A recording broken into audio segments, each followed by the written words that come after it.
My name is Millie Pickett, a 32-year-old captain in the United States Army.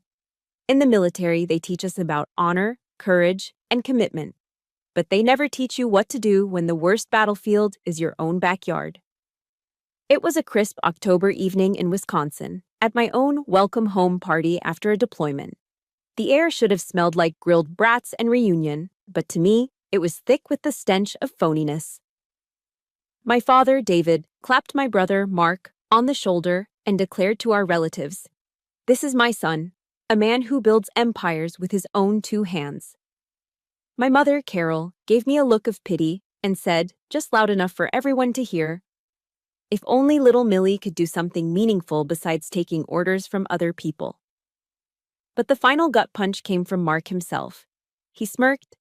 "Come on, sis, that government paycheck of yours is just fun money. Don't act like you're important." They didn't know that while they were celebrating themselves on the back of my sacrifice, an email from the bank was waiting on my phone. An email that was about to level their entire empire. If you've ever given everything to your family only to be treated with contempt, let me know where you're watching from. Hit that like button and subscribe, because this is the story of taking back my own honor. The scene was so perfectly, painfully Wisconsin that it felt like a postcard. Crisp autumn air bit at my cheeks, carrying the smoky, savory scent of bratwursts sizzling on the grill. Maple leaves, the color of fire and rust, blanketed the lawn of my childhood home. Laughter, loud and forced, echoed across the backyard. But as I stood there in my civilian clothes, which felt more foreign than my uniform ever had, I was an island. An intruder at my own party. Everyone was gathered around my brother, Mark. He was holding court, flashing a new Rolex that was just a little too yellow, a little too shiny, to be real. I knew it was a fake, just like the real estate empire he claimed to be building. My mother, Carol, drifted past me, her eyes barely making contact. "Oh, you're here," she said, her voice flat, as if she were acknowledging a piece of furniture. "Get yourself a plate of potato salad." Then, without waiting for a response, she turned back to her golden boy, her hand resting possessively on his arm. The indifference was a physical blow, sharper and more painful than a slap. In that moment, I wasn't Captain Millie Pickett, back from a grueling tour. I was just an obstacle, a shadow dimming the light shining on her perfect sun. The initial assault was subtle, a series of calculated paper cuts. My father, David, cleared his throat, tapping a beer bottle with his ring to get everyone's attention. He launched into a toast, his voice swelling with pride. "I want to talk about the American entrepreneurial spirit," he boomed, gesturing toward Mark. "The spirit of a man who isn't afraid of risk, a man who builds his own future." He paused, and his eyes slid over to me, a glint of something cold in them. "Of course," he continued, his voice dripping with implication, "not everyone has that kind of courage. Some people choose the safer path, a life of being told what to do." The words were like 1,000 tiny needles piercing my skin. Safer? I had spent the last year in places where the very air vibrated with danger, places he couldn't even find on a map. I had made life or death decisions while he was deciding which brand of fertilizer to use on the lawn. But here, in this yard, my courage was redefined as cowardice. My commitment, my service, was nothing more than a safe bet for a government paycheck. Then came the direct, brutal barrage, the one they had clearly rehearsed. My Aunt Susan, trying to be polite, asked me a simple question. "So, Millie, what's it like over there? What exactly is it you do?" Before I could even form a sentence, my father cut in with a loud, braying laugh. Her job is to jump when someone says, 'Jump.'" A ripple of laughter went through the crowd, quickly swelling into a wave of shared amusement at my expense. I felt the blood rush to my face, a hot, suffocating tide of shame. They weren't just disrespecting me, they were turning my entire identity, the honor I had worked so hard to build, into a cheap punchline. I looked at my mother, searching for a lifeline, for any sign of defense. Instead, I saw a small, tight smile of satisfaction playing on her lips. She wasn't just complicit, she was enjoying this. She was savoring my humiliation. As if on cue, Pastor John, a longtime family friend with a perpetually pious expression, ambled over.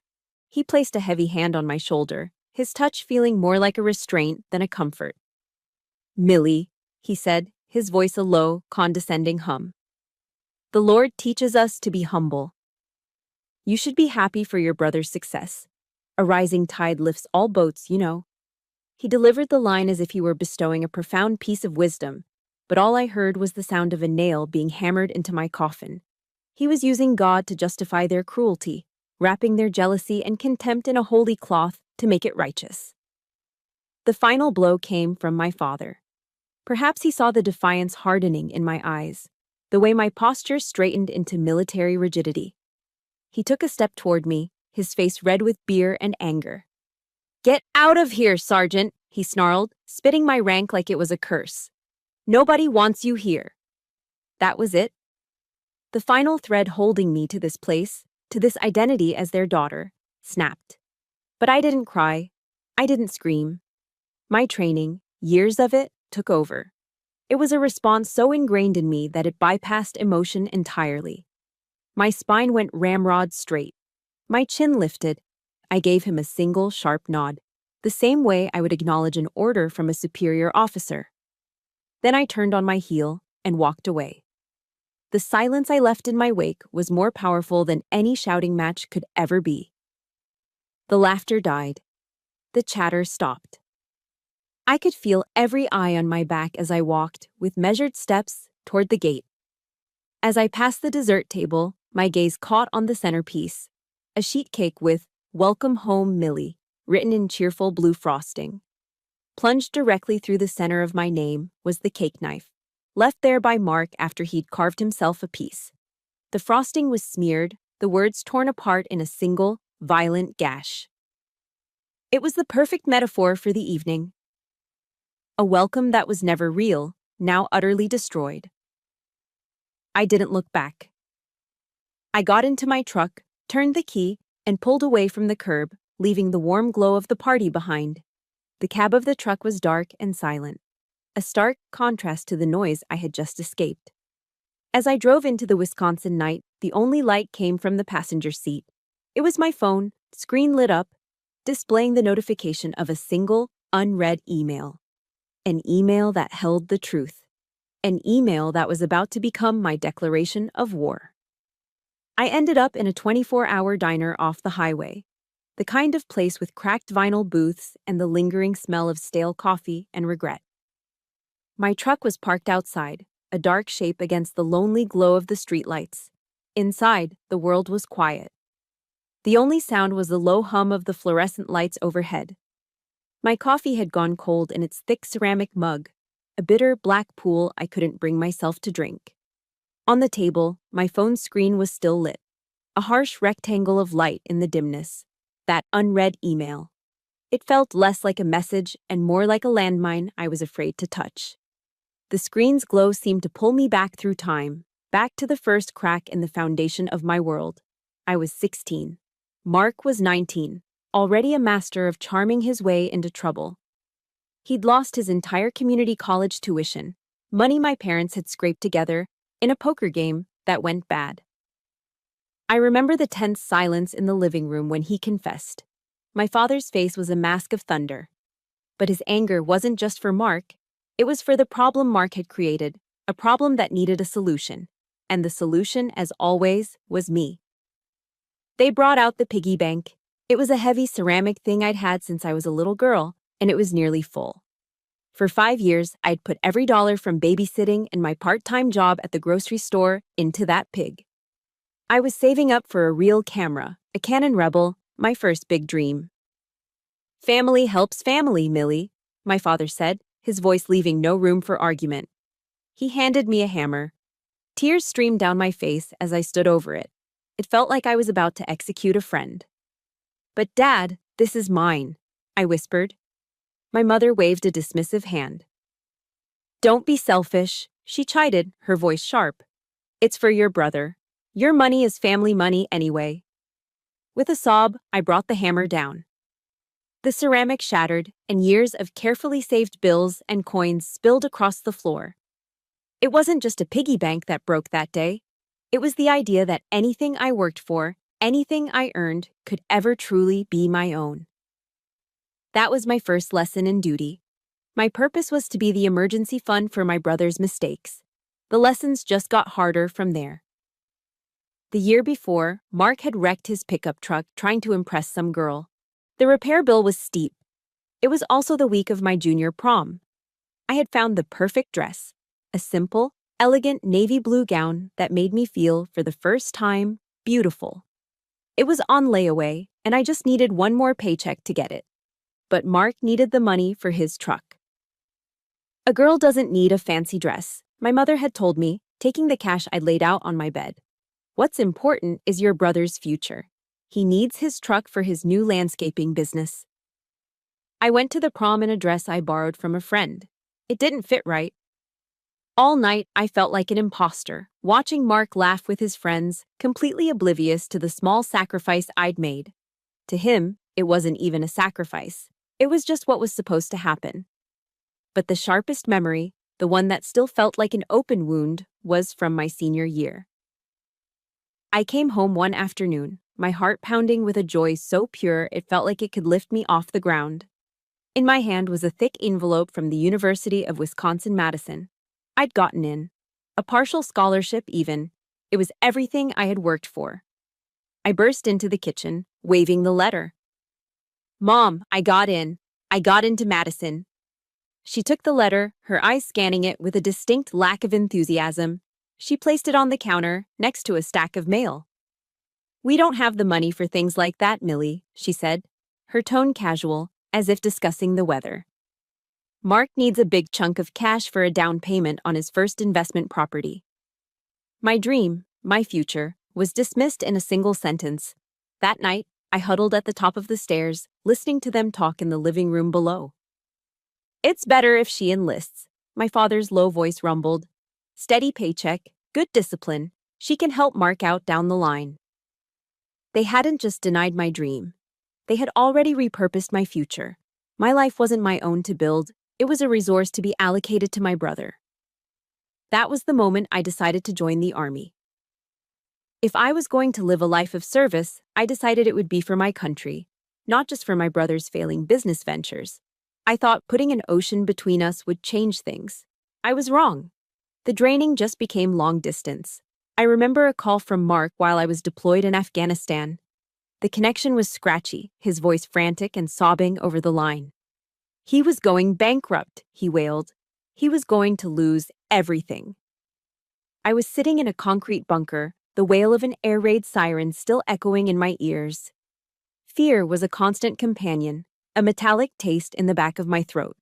But his panic felt more immediate, so I did what I was trained to do. I fixed the problem. I went to the finance office and wired him almost all of my combat pay, the hazard bonus I had earned for literally putting my life on the line every single day. A week later, I was scrolling through Facebook on a precious sliver of satellite internet. And there it was, a photo posted by Mark's wife, Tara. The two of them were on a white sand beach, holding colorful drinks with little umbrellas in them. The location tag said, Cancun, Mexico. The caption read, "Celebrating a successful deal. We deserve this." The betrayal was so profound it left me breathless. I was in a war zone, sleeping with a rifle by my side, and they were using my blood money to toast their success on a beach. That scar never healed. It just got deeper. If you've ever had a sacrifice you made for family thrown back in your face, hit that like button to show some support. And in the comments below, just type the word, "I see you." Sometimes just being seen is all we need. My mind flashed to one last memory. My grandmother, Mildred, a few years before she passed. She had pulled me aside at a family Christmas gathering, her hand, wrinkled and warm, gripping mine tightly. "Millie, honey," she'd whispered, her eyes sharp and clear, "don't you let them turn your heart into an ATM." I had dismissed it then, patting her hand and telling her not to worry. She was just old, I thought, and prone to melodrama. But now her words echoed in the silence of the diner, a prophecy I'd been too blind, too bound by a misplaced sense of loyalty, to hear. I had been warned, and I hadn't listened. My gaze fell back to the phone on the table. My hand trembled as I reached for it. The past was a map, and every road led right here, to this moment, to this email. I was done running from the ghosts. I was done being their safety net. With a deep breath, I swiped the screen and opened the email from the bank. It was time to face the truth. The motel room was cheap, the kind that smells permanently of pine-scented cleaner and desperation. A single, weak lamp cast long shadows across the worn-out carpet. I sat on the edge of the lumpy bed, the glow of my phone screen painting my face in a cold, blue light. The email was open, its black and white text stark and unforgiving. The subject line was simple: personal loan notification. My eyes scanned the numbers again, hoping I had misread them. But they didn't change. A loan for $60,000 taken out in my name 3 months ago. My signature, a clumsy forged imitation of my own handwriting, was on the attached document. My heart didn't race. It just stopped. A heavy, dead weight in my chest. This wasn't just ingratitude anymore. This wasn't just taking advantage of my goodwill.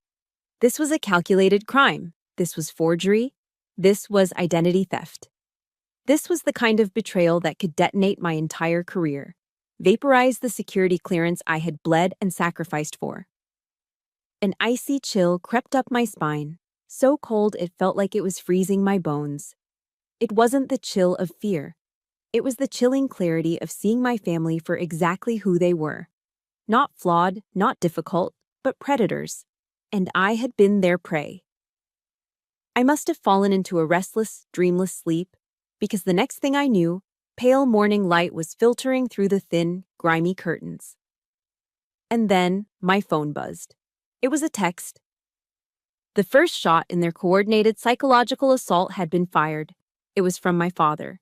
The message read, "You have shamed this entire family. Where is the loyalty they teach you soldiers? Or does the army only teach you how to turn your back on your own blood?" I stared at the words, a bitter laugh escaping my lips. He was using my own values, the very core of my identity, as a weapon against me. He was twisting loyalty to mean blind submission to their corruption. My fingers hadn't even finished tightening around the phone when it buzzed again. This time, it was a call from my mother. Her approach was different, softer, more insidious. "Millie, honey," she cooed, her voice thick with fake concern. "I know you're upset, but Mark, he's just struggling right now. You leaving like that has him so distraught. Please come home, sweetie. Family forgives." It was a classic textbook maneuver, one we studied in interrogation training. Good cop, bad cop, the carrot and the stick. My father threatened, my mother soothed. But the objective was the same: to break me down, to make me doubt my own reality, to force me back into my designated role. The obedient daughter. The family ATM. But the most public, most venomous attack was yet to come. It came from Mark, and he launched it on the one battlefield where everyone in our small Wisconsin town could see it. Facebook. He posted a picture of us as kids. I was about 7, he was 10. We were grinning, missing teeth, sitting on the front porch swing. It was a photo I had always loved. But the caption he wrote underneath it turned that innocent memory into something toxic. "Always love my little sister, even when she loses her way sometimes," he wrote.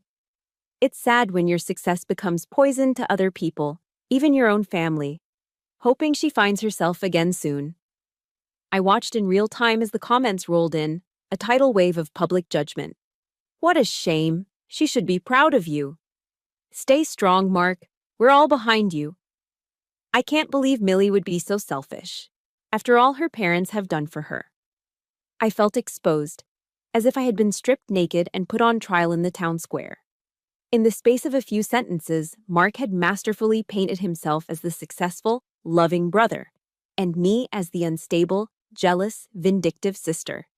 He had created a narrative, a lie built on the foundation of the very money he had stolen from me, and our entire community was buying it. I was now the villain in my own story. The final blow, the one that confirmed my absolute isolation, came from a trusted source. My Aunt Susan, my dad's sister, the one who always sent me care packages overseas, the one who called me her hero. Her name flashed on my screen, and for a foolish second, I felt a surge of hope. Maybe she was calling to check on me. Maybe she saw through the lies. I was wrong. "Millie," she said, her voice a syrupy mix of sweetness and steel. "I heard what happened. I know you've sacrificed a lot, dear. But what's money compared to family? How could you upset your parents like this? You're tearing everyone apart over a little bit of pride." A little bit of pride. $60,000 of fraud was a little bit of pride. I didn't argue. I didn't defend myself. I just quietly said, "I have to go, Aunt Susan," and ended the call. My hand was trembling as I set the phone down. That was the moment I understood. My family wasn't a unit with a few broken parts. It was an alliance, a system meticulously constructed to protect its most valuable asset, Mark, at any cost. And I was the designated cost. My future, my finances, and now my reputation were all acceptable collateral damage in the mission to prop up my brother. I stood up and walked to the window, staring out at the anonymous parking lot. I felt a surge of panic, a desperate urge to call them, to scream, to cry, to make them understand. But then, my training kicked in once more. When you're under ambush, you don't charge blindly into the line of fire. You find cover. You assess the situation. You stop all communications until you know the enemy's position. I picked up my phone, my movements now calm and deliberate. I silenced the notifications. Then, with a final, decisive tap, I powered it off completely. The screen went black, plunging the room into a dim, quiet stillness. Radio silence. That was the first protocol. The battle had been declared, and the first step was to take myself off their grid. For 2 days, I existed in a self-imposed exile of silence and cheap motel rooms. The radio silence was a necessary tactic, giving me the space to let the initial shockwaves of the attack subside. But isolation is a dangerous strategy if held for too long. By the third morning, the quiet had started to feel less like a shield and more like a cage. I knew I couldn't face this alone. There was only one person on the planet I could trust to understand, not just the family betrayal, but the military precision behind it. I drove for an hour, heading west through the rolling hills of Wisconsin, until I reached the small town Sarah Jenkins now called home. I pulled over on a quiet side street, my hands tight on the steering wheel, and made the call. My voice came out as a ragged whisper, hoarse from disuse. "Sarah," I said, the name itself a lifeline. "I need you." There was no hesitation on the other end. No questions, no demands for an explanation. Just the calm, steady voice of a fellow soldier. "Meet me at the Daily Grind in 10. I'm on my way." The click of the line ending was the most reassuring sound I had heard in days. That immediate, unquestioning response, it was the bedrock of military camaraderie. It was the unspoken promise that when one of you goes down, the other is already moving to cover you. It was everything family was supposed to be. The Daily Grind was a small, cozy coffee shop just a few blocks from the High Ground Veterans Memorial Park. The air inside smelled of roasted coffee beans and cinnamon, a warm, comforting blanket against the chill I felt in my bones. I chose a secluded booth in the back corner, needing the wall behind me. As I drove into town, I'd passed the entrance to the memorial, the silhouettes of its statues stark against the gray sky. It was a place of quiet dignity, a testament to real sacrifice and unwavering loyalty. A world away from the mockery my family had made of those same values. Sarah slid into the booth opposite me, just as the waitress set down a mug of black coffee I hadn't ordered. She knew. Of course she knew. Sarah, a former Army logistics officer, had a face that was all sharp angles and sharper intelligence, softened only by the deep empathy in her eyes. I didn't know where to begin, so I just started talking. The words tumbled out of me in a messy, broken stream. The party, the toast, my father's sneering dismissal, my mother's satisfied smile, the hacked-up cake. Then I unlocked my phone and pushed it across the table. "And then this," I said, my voice finally cracking. She read everything. The email about the $60,000 loan. The barrage of texts from my parents. She scrolled through Mark's Facebook post, her jaw tightening with every comment she read. I watched her face, which hardened from concern into a cold, controlled fury.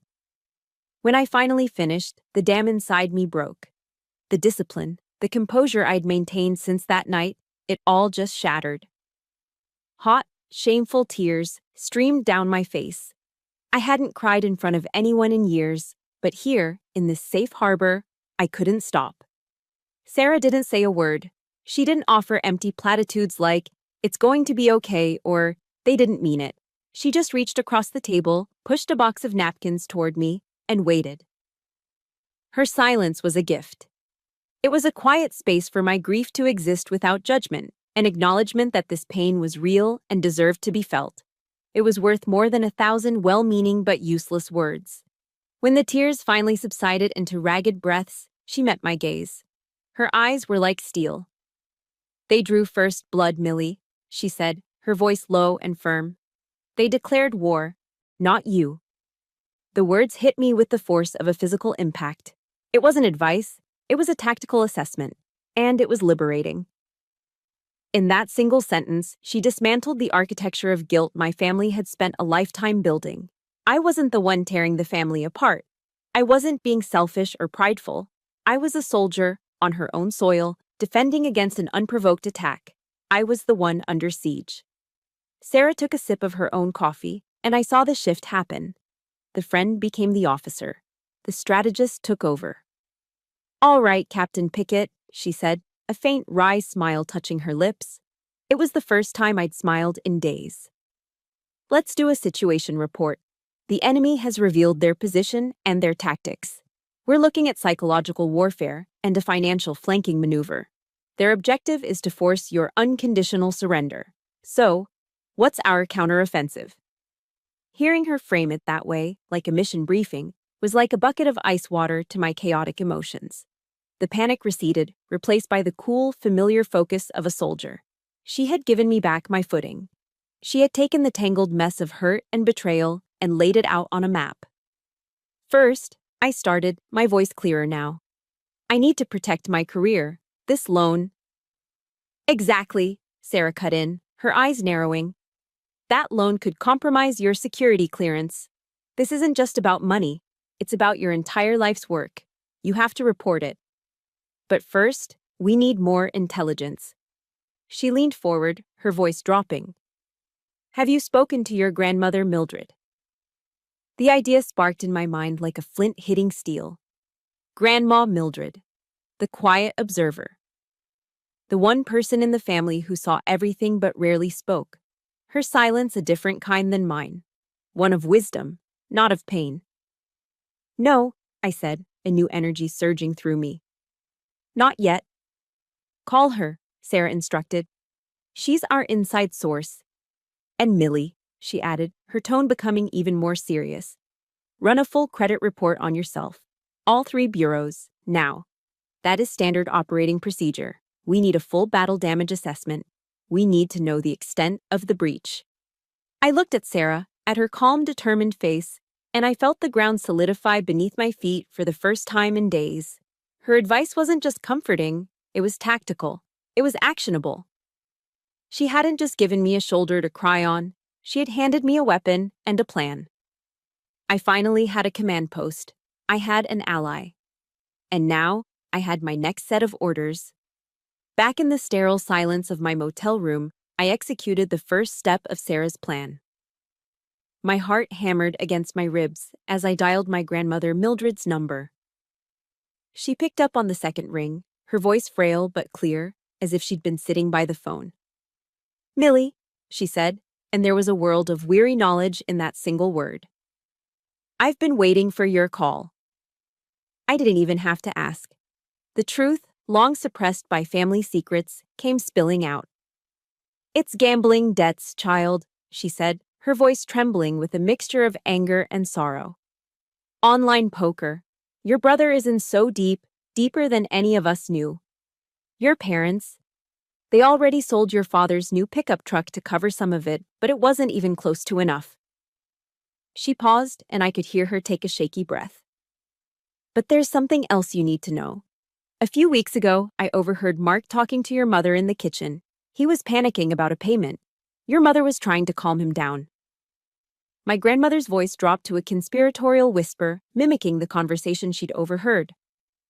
Mark's voice, she said, was slick with a chilling confidence.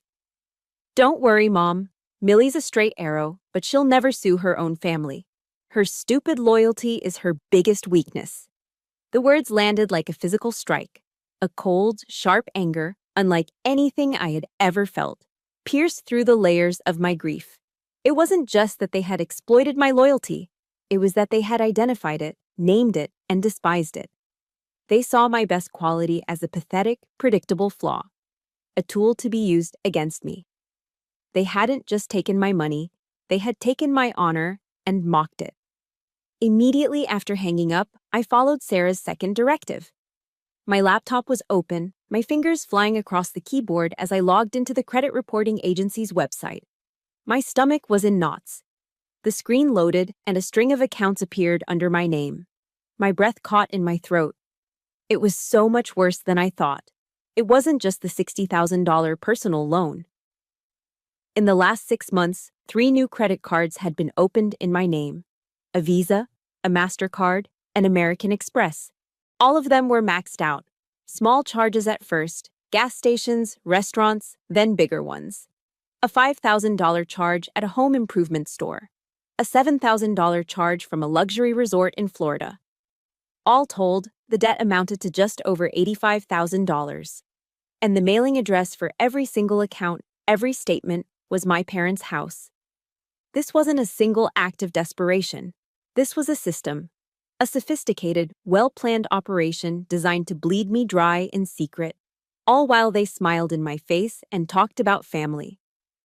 Then I saw it.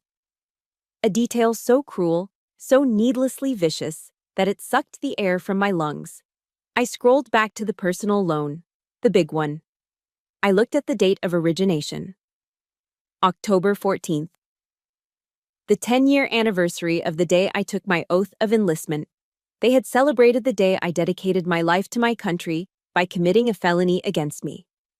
They had marked my decade of service by strapping a concrete block of debt to my back. The sheer, calculated heartlessness of it was staggering. Any remaining flicker of sentiment I had for them, any lingering doubt, was extinguished in that moment. The pain was gone, replaced by a cold, hard resolve. The emotional part of the mission was over. Now, it was about logistics. With the methodical calm of an intelligence analyst, I began gathering my evidence. I started making calls. First to the bank that issued the loan, then to each of the 3 credit card companies. My voice was steady, professional, leaving no room for doubt. My name is Captain Millie Pickett, I stated to each customer service representative. My serial number is... I am calling because I have reason to believe I'm a victim of systematic identity theft. Using my rank wasn't a power trip, it was a strategic tool. It immediately elevated the seriousness of the call. I was no longer just a disgruntled customer, I was a federal officer reporting a crime, and it worked. The tone on the other end of the line shifted from bored indifference to serious cooperation. Yes, Captain. Of course, Captain. We will investigate this immediately, Captain. I requested digital copies of every application, every signature card, every piece of documentation associated with the fraudulent accounts. Within hours, my email inbox began to fill up with PDFs. The evidence was damning and irrefutable. My forged signature, clumsier on each new application. The online IP address for the credit card signups traced directly back to Mark's home internet service. It was all there, laid out in digital black and white. That evening, I turned my motel room into a command center. I printed everything out, the loan agreement, the credit card statements, the screenshots of Mark's Facebook post, and the sycophantic comments beneath it. My handwritten notes from the call with my grandmother. I spread the documents across the floor, arranging them like pieces of a battlefield map, identifying enemy positions and lines of attack. Each piece of paper was a round of ammunition. Each piece of evidence was a plate of body armor. My eyes fell on a book I had brought with me on deployment, now sitting on the nightstand. Extreme Ownership by Jocko Willink and Leif Babin. It was a staple among military leaders. I picked it up, its familiar weight grounding me. The core principle of the book was simple. A true leader takes absolute responsibility for everything in their world. No excuses, no blaming others. For years, I had blamed them for my pain. But I had to own my part. I had owned my silence. I had owned my blind loyalty. I had allowed my love for my family to become a liability that they had exploited without mercy. I took out a fresh manila folder and began arranging the documents inside, labeling each one with a sticky note. This was my mission file. I had owned my past weakness. Now, I would own this counteroffensive. I was no longer a panicked victim. I was Captain Millie Pickett, and I was preparing for the most important mission of my life. The drive to my parents' house was the calmest I had felt in days. The panic was gone, the grief was gone, replaced by the cold, clear focus of a soldier heading into an engagement. In the passenger seat next to me sat the manila folder, my mission file. It felt heavier than any rucksack I had ever carried. I pulled up to the curb in front of the house I grew up in. It looked exactly the same. The neatly trimmed lawn, the cheerful yellow shutters, but to me, it was no longer a home. It was a crime scene. I didn't knock. I walked straight in, the front door clicking shut behind me with a sound of finality. They were in the living room, exactly as I knew they would be. The television was blaring, the familiar drone of a Green Bay Packers game filling the air. It was a perfect picture of suburban tranquility, a lie painted over a foundation of deceit. My father, David, was slouched in his recliner, a can of beer sweating in his hand. Mark was sprawled on the couch, scrolling through his phone. My mother, Carol, was arranging coasters on the end tables. They were completely at ease, secure in their little kingdom, utterly oblivious to the storm that had just walked through their door. My father's head snapped up. His face already flushed from the game and the beer, darkened with irritation. "What the hell are you doing back here?" he grumbled. Mark looked up from his phone and let out a low, mocking chuckle. My mother just sighed, a long, theatrical sound of pure annoyance. They still thought they held all the power. They still saw me as the disobedient child, the inconvenient problem.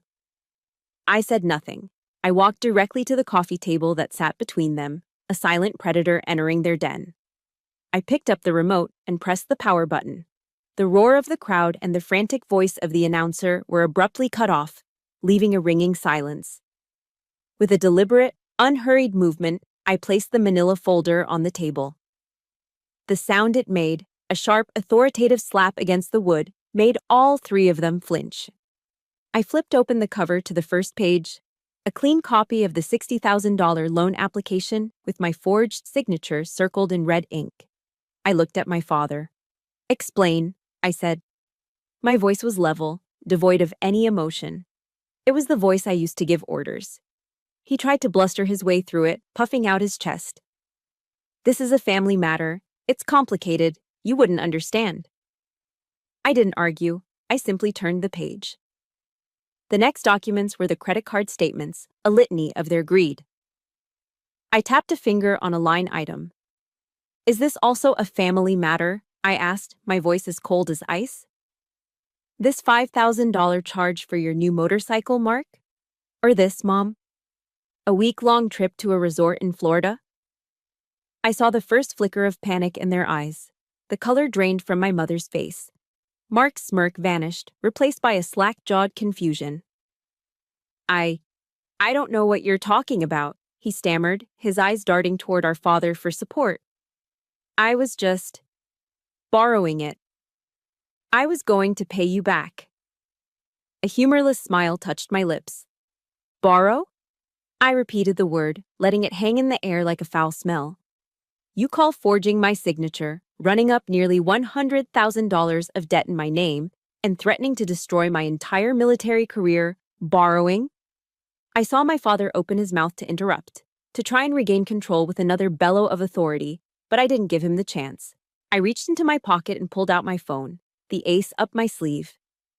"I have one more piece of evidence for you," I said, my eyes locked on Mark and my mother. I pressed play.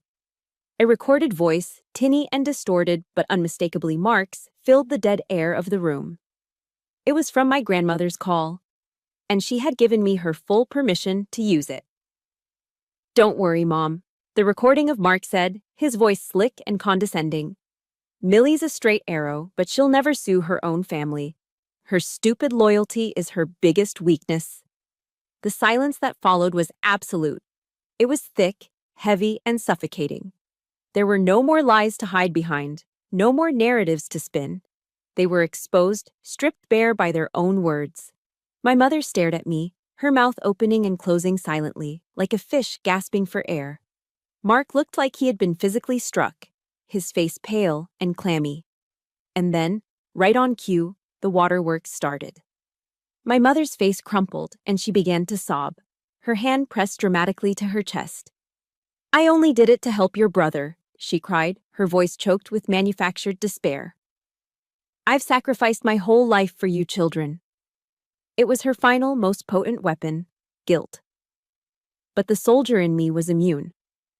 I raised my hand, a sharp, silencing gesture that cut her off mid-sob. "Enough," I commanded. My voice was steel. The time for emotion was over. "My service to this family unit is officially concluded." I looked at each of them, one by one, making sure they understood that the chain of command had permanently changed. "I will be reporting this identity theft to the military police and the credit bureaus. My career, the one you so carelessly endangered, will be protected. The honor you tried to turn into a joke will be restored." I let the weight of those words sink in before delivering the final orders. "From this moment forward, you are all ghosts to me. Do not call, do not text, do not reach out in any way.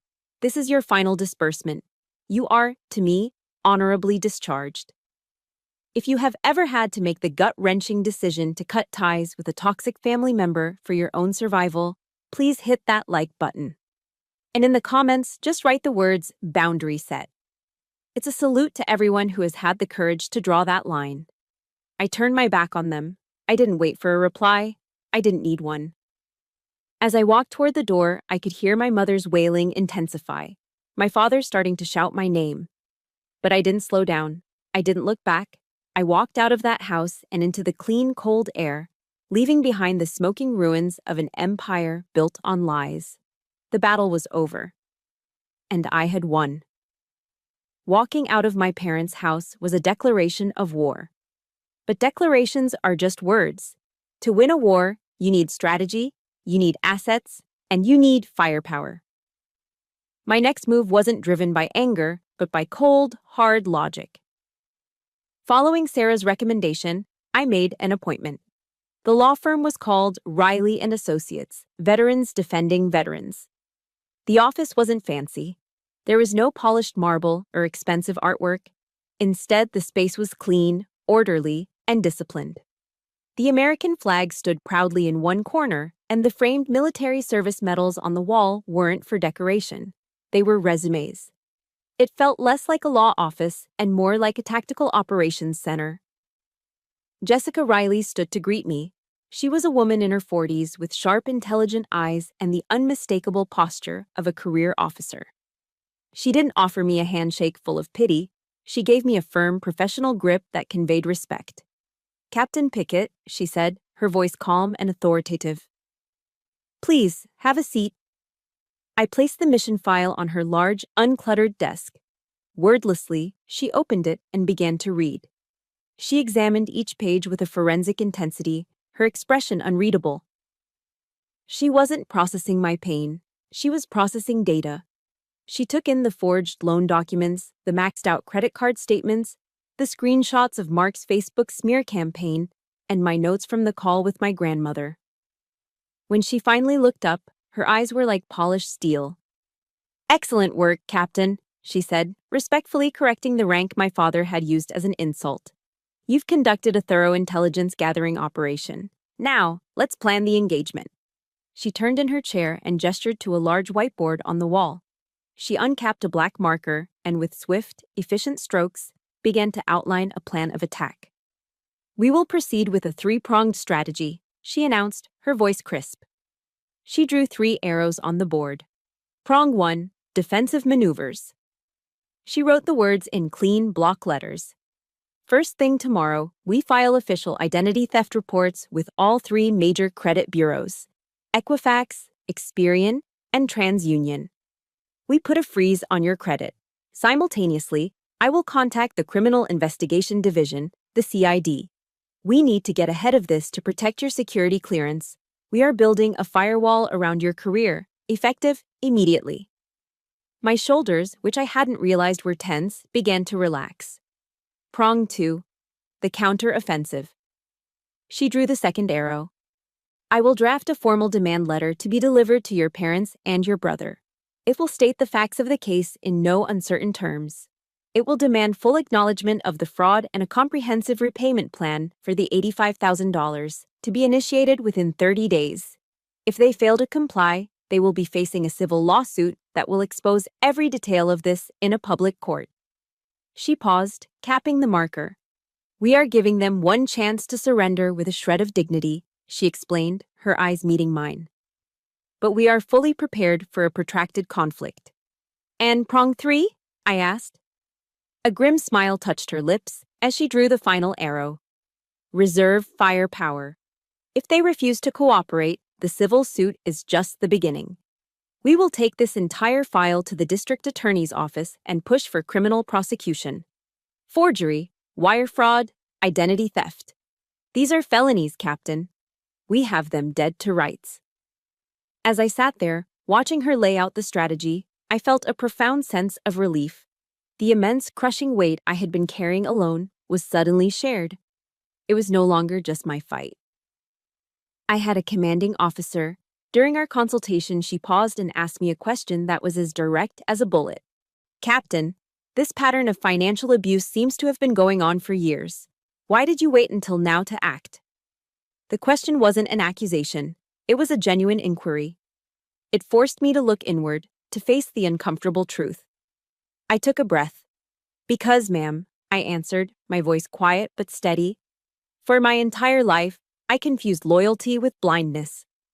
It was a confession, an acknowledgement of my role in my own long-standing suffering.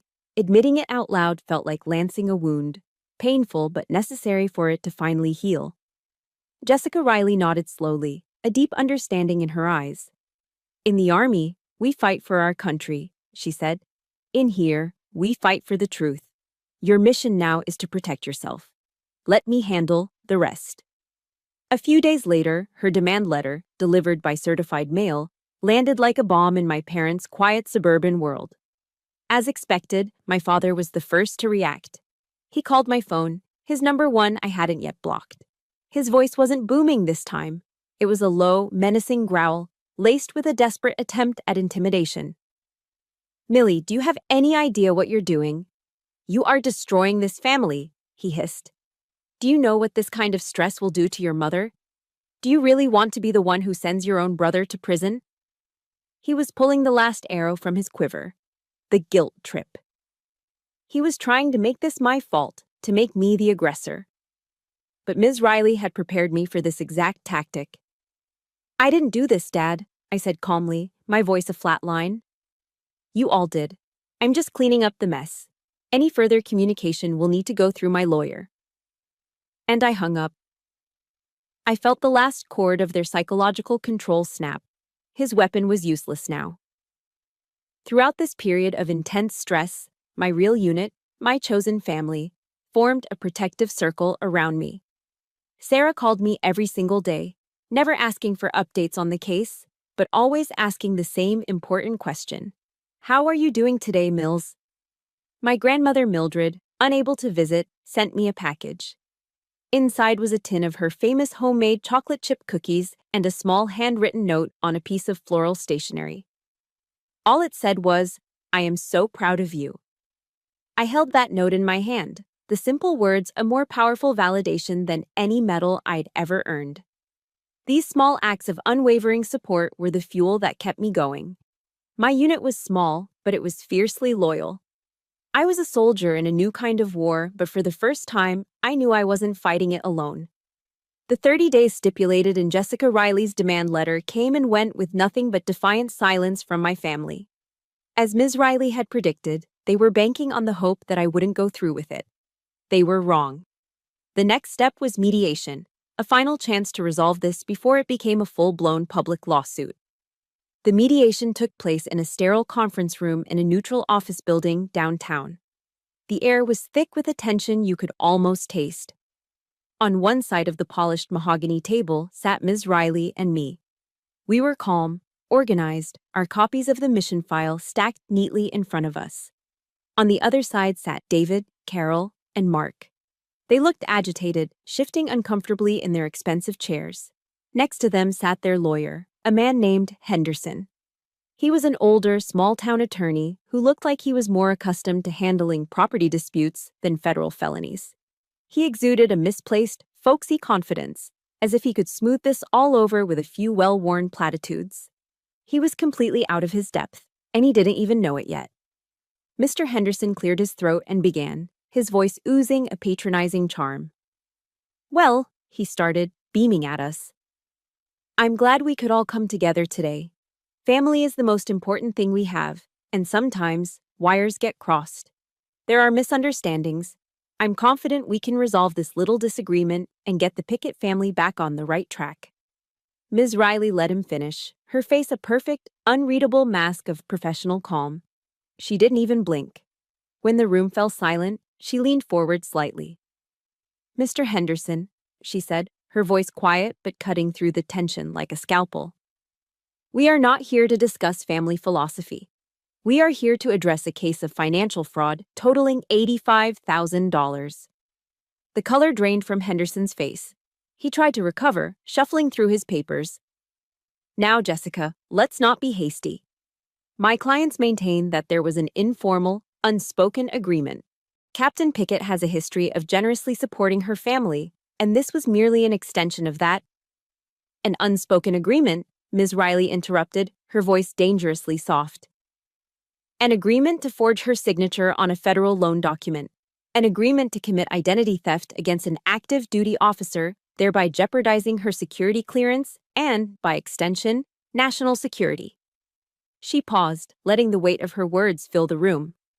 "Sir, what you call a family misunderstanding, the federal government calls a felony. Several, in fact." Henderson was starting to sweat. He tried another angle. "My client, Mark Pickett, was simply borrowing the funds."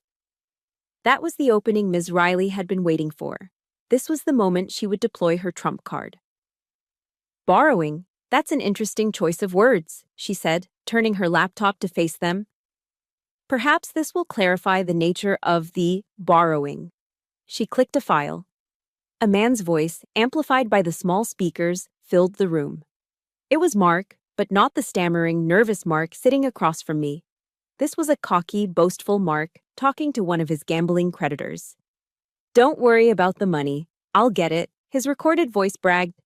"My little sister in the Army, she's got a fat savings account, and she trusts me completely.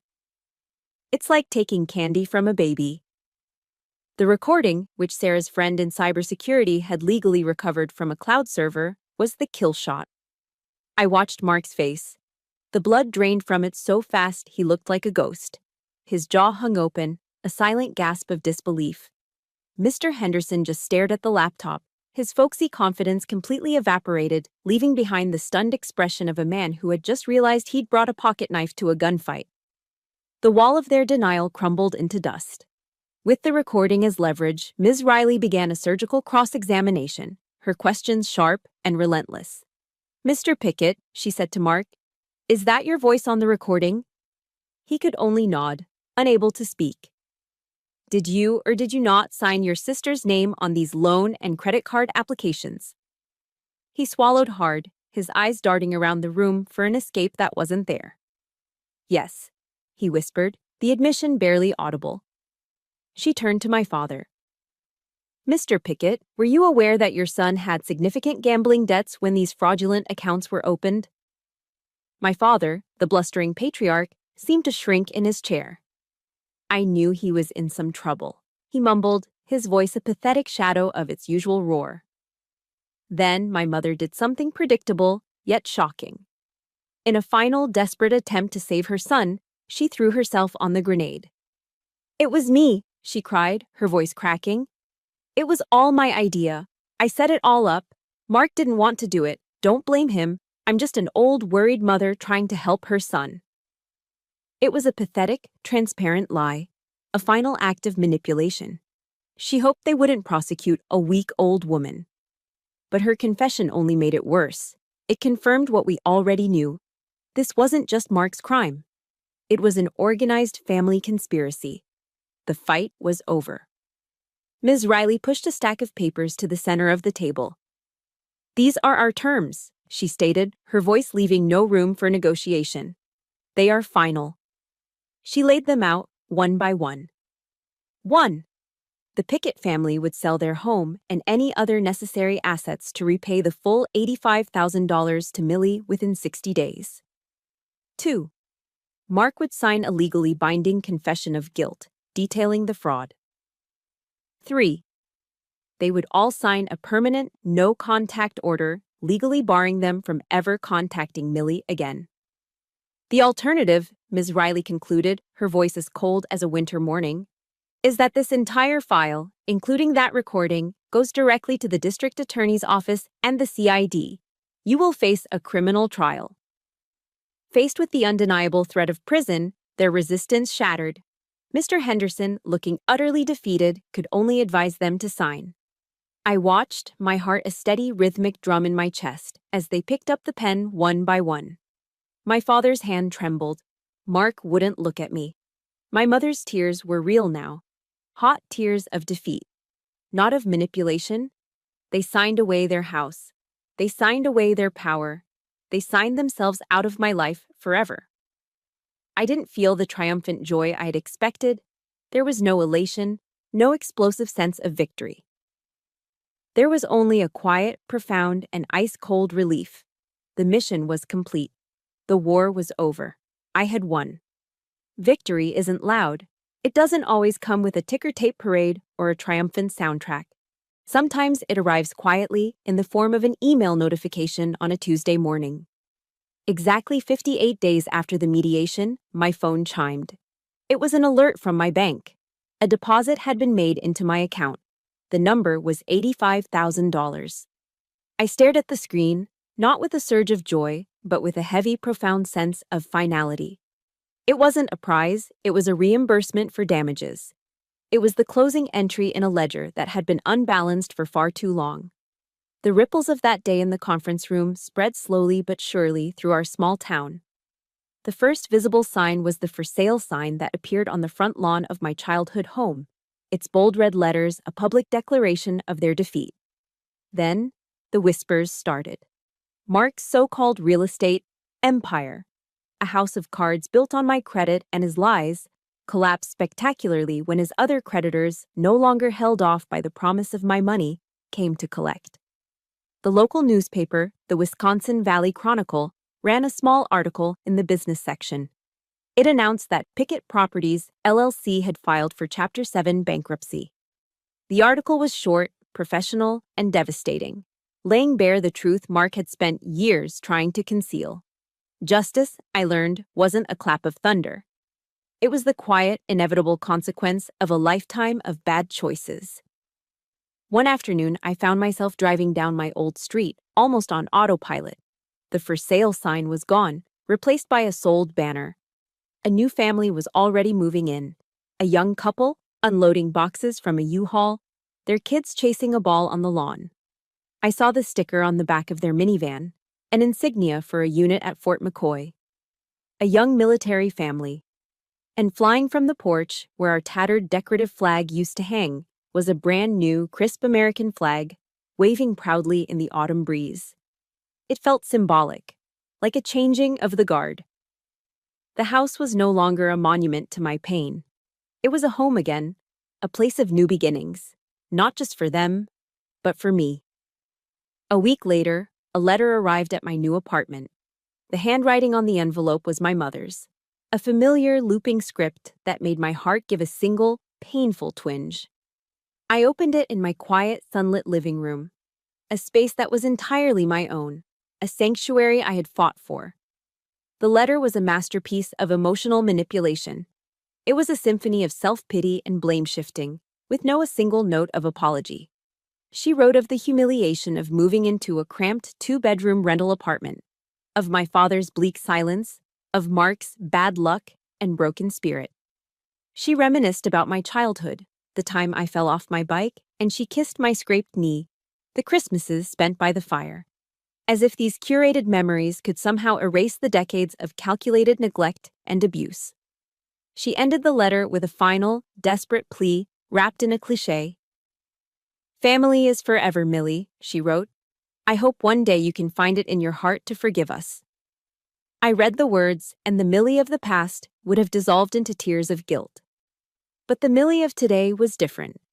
I saw the letter for what it was, not an olive branch, but a lure. It was a desperate attempt to pull me back into the cycle of dysfunction. I saw the selfishness, the complete absence of genuine remorse, and I didn't feel anger. I just felt a profound, bottomless sadness for a relationship that was well and truly dead. I stood up, walked over to the small paper shredder in my home office, and fed the letter into the slot.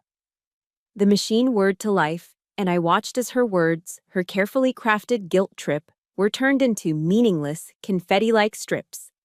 Forgiveness, I was learning, didn't require reconciliation. Mark tried to reach out too. He left a voicemail, his voice stripped of all its usual arrogance, now thin and pleading. "Millie, sis, I'm sorry, okay? I was wrong. I messed up. But you can't just let me go down like this. I'm your brother. You're my sister." I listened to the message, my head tilted. And for the first time, I heard him clearly. It wasn't remorse in his voice. It was the raw terror of a parasite that had just been severed from its host. He wasn't sorry for what he did. He was terrified of the consequences. I didn't call back. I simply opened my phone's settings, found their numbers, Mark, my father, my mother, and pressed block. The small confirmation pop-up on the screen felt like the sound of a cell door locking, setting me free. In the midst of these aftershocks, an unexpected light appeared. It was a text message from my cousin, Shane. He'd been a silent, peripheral figure at all those family gatherings, never participating in the ridicule but never stopping it either. His text was simple. "Millie, just read about Mark's bankruptcy. I wanted to say I'm sorry for not speaking up." We all knew what he was like, what was really going on, but nobody had the guts to say anything. "You were so brave. Just wanted you to know that." That message was a balm on a wound I didn't even know was still open. It was a quiet confirmation from inside the family wall that I wasn't crazy. My truth was the truth. That night, I was reading a book by the psychologist Brené Brown, and a sentence seemed to leap off the page and sear itself into my mind. "Clear is kind. Unclear is unkind." It resonated so deeply. For years, my family had operated in the fog of the unclear. Unspoken expectations, passive aggression, blurred boundaries.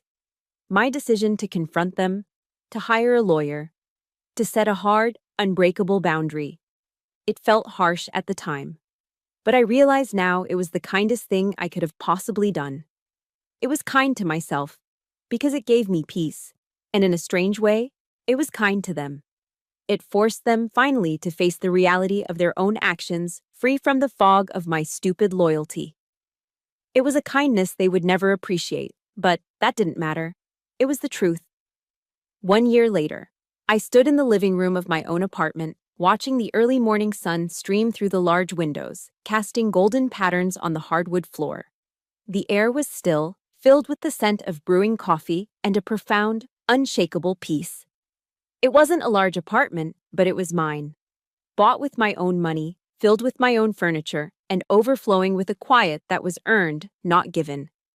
There were no family photos on my walls.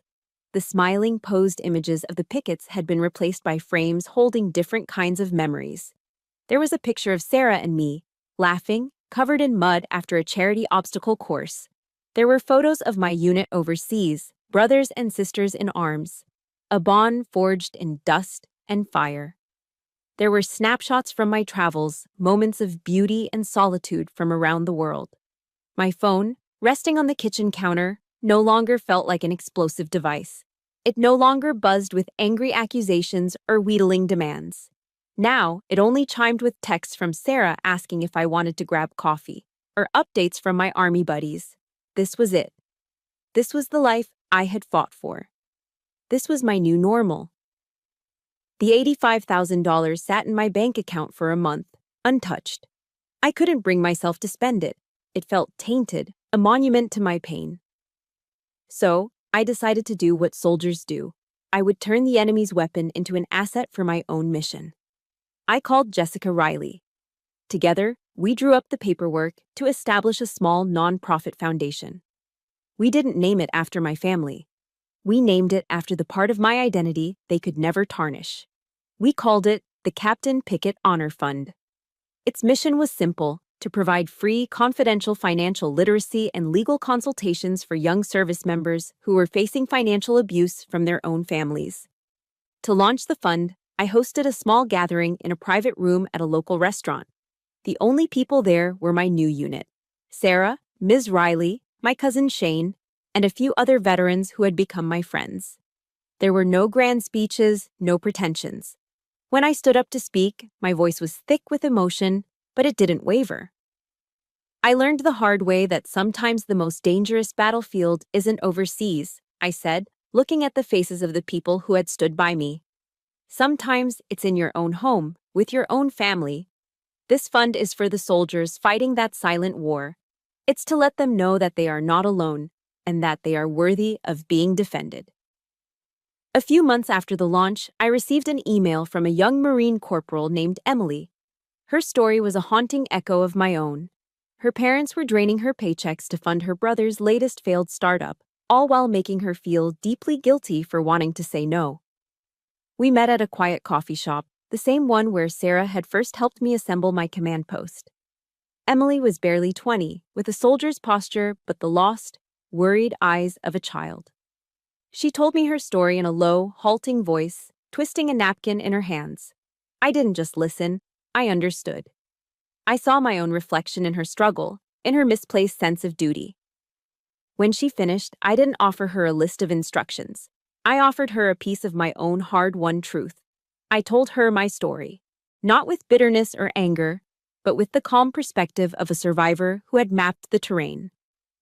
"You aren't betraying your family when you set a boundary, Corporal," I told her gently. "You are teaching them how to respect you, and more importantly, you are respecting yourself." She looked at me, her eyes filled with tears. "But the guilt? It feels like I'm breaking a sacred rule. They're my family." "I know," I said, my voice soft. "We take an oath to uphold certain values. We know them by heart." I leaned in, making sure she heard every word. Honor, courage, commitment. Those values apply to protecting yourself too. Your honor is worth defending. Having the courage to say no is a battlefield victory. And your primary commitment must be to your own well-being, because a soldier who is broken at home cannot be effective in the field. You are worthy of being defended. The last time I saw her, she was walking into Ms. Riley's office, a folder of her own tucked under her arm, her back just a little straighter. The final scene of my old life, and the first of my new one, took place where it began to turn around. I was walking through the High Ground Veterans Memorial Park, the same place I'd passed on my way to meet Sarah over a year ago. The Wisconsin autumn wind was crisp, rustling the leaves. I no longer felt a heavy weight when I thought of the past. The anger had faded, leaving behind the quiet wisdom of a healed scar. The memories were no longer active combat zones. They were just part of the map of my journey. I had taken the core values that had been twisted and used against me, and I had redefined them. Honor was no longer about blind obedience. It was about being true to my own integrity. Courage was no longer just about facing enemy fire. It was about having the strength to defend my own boundaries, even against the people I was supposed to love. And commitment was no longer a one-way street of sacrifice. It was a fierce dedication to the peaceful, purposeful life I was now building with my own two hands. Captain Millie Pickett had completed her final and most difficult tour of duty. She had been honorably discharged from a toxic family unit, and she had promoted herself to commander-in-chief of her own life. Thank you for walking this path with me. My war at home is over, but I know that for many of you, the battle might just be beginning. If my story has proven anything, I hope it's this. Your peace is worth fighting for, and your boundaries are worth defending. You are not disloyal for demanding respect. You are your own command. For more stories about reclaiming your power and finding your voice, please hit subscribe. And if this story resonated with you, or if you know someone who needs to be reminded of their own strength, please share it. You never know whose life you might change.